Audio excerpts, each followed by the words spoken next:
Developments around activity in the residential property market have come under the spotlight as they mirror the current tough economic climate in South Africa. A decline has been recorded in the FNB House Price Index, with an average annual growth drop to 2.3% in February. This follows the 2.7% reported in January, with the latest drop attributed to a slide in buying activity. Senior economist at FNB Siphamandla Mkhwanazi speaks to us about these developments. Thank you so much for your time, Siphamandla.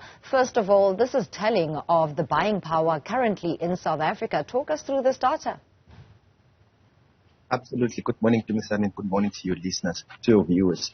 Look, it's taken a while for the residential property market to truly reflect the underlying fundamentals of the economy. You would recall in 2022 that the overall theme was that we are still seeing some strong or some resilience in the housing market in South Africa at a time when the economy wasn't actually doing so well. Now it appears that the higher interest rates, the elevated cost of living, the shortage of electricity are all now catching up with the average homeowner and aspiring buyer in South Africa. We saw in January that in the first quarter of this year, in the first quarter of 2023, that we did not see your customer seasonal spike in buying activity, that buying activity that we usually see in the first quarter of the year. And the departure from a seasonal factors that we have observed over the past 10 to 15 years, and it's telling for us that now the housing market is catching up with the rest of the economy, and it's more likely reflecting the pressure that we are seeing on household budgets, as I mentioned, with the heightened cost of living at the moment. And that pressure is not going away anytime soon. Just next week, we are anticipating yet another hike in interest rates on the domestic level. Is this trend expected to continue? Absolutely. We expect next week that, unfortunately for consumers in South Africa, going to see another 25 pips hike, which is all likely going to be the last one in the current cycle, but it's all data dependent, as this Reserve Bank always says. So we do expect that the slowing buying activity is probably going to continue throughout 2023.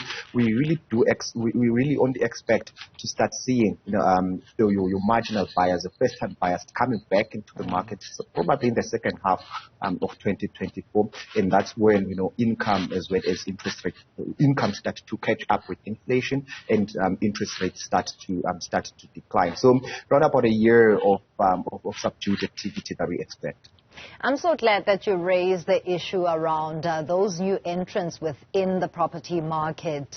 What is this current reading telling us about those who would want to enter this property market, but at the same time are fearful of how sporadic the interest rates are going up and anticipating somewhat of a downward trend? Yes. So maybe let me just take you back to around the third quarter of 2020, when interest rates were slashed to multi-decade lows. What happened then was that we saw what I would call millennials, those who were 35 and below at the time, jumping back into the market, and their absence had been felt in the South African property market for about 10 years. So they used that opportunity to participate in the home ownership market. So they migrated from renting to home ownership, all driven in the main by the low interest rate.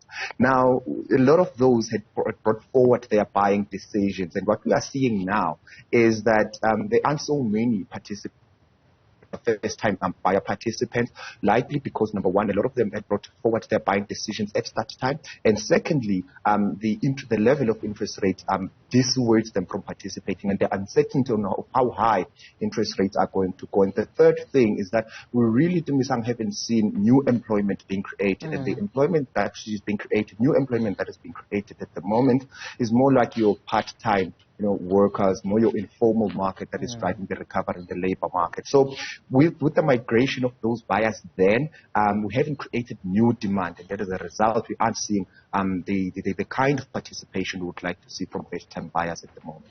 Interesting, because I also would like to ask about what has happened to that group of new entrants in the property market. Have they letted out their properties or sold in entirety? Yeah, look, they are still owners, but we're just not seeing the inflow of new buyers coming into the market.